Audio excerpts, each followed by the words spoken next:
دوسرا سوال یہ ہے کہ یہ جو انڈیا پاکستان وغیرہ سے اور عرب ممالک سے جو اسائلم سیکرز آ رہے ہیں، خاص طور پر مسلمان یورپ کے ممالک میں،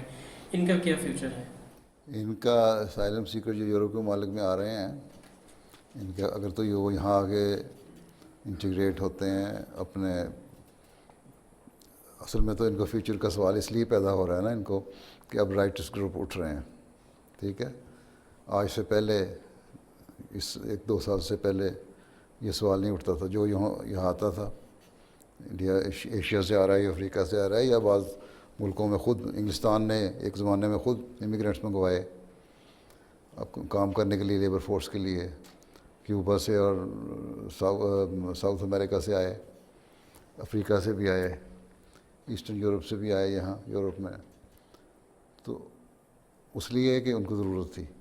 اور اب بھی ان کو ضرورت ہے لیبر فورس کی. اس لیے میں نے اپنے تقریر میں بھی بیان کیا تھا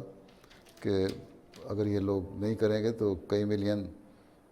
لوگوں کو ان کو شارٹیج ہو جائے گی لیبر کے لیے، اور وہ ان کی اکانومی پہ اثر پڑے گا ان ملکوں کی. اس لیے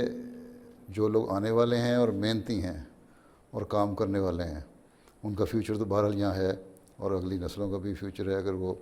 اپنے مذہب پہ بھی قائم رہیں، اپنی قدروں پہ بھی قائم رہیں، اور اس ملک میں انٹیگریٹ ہونے کی بھی کوشش کریں.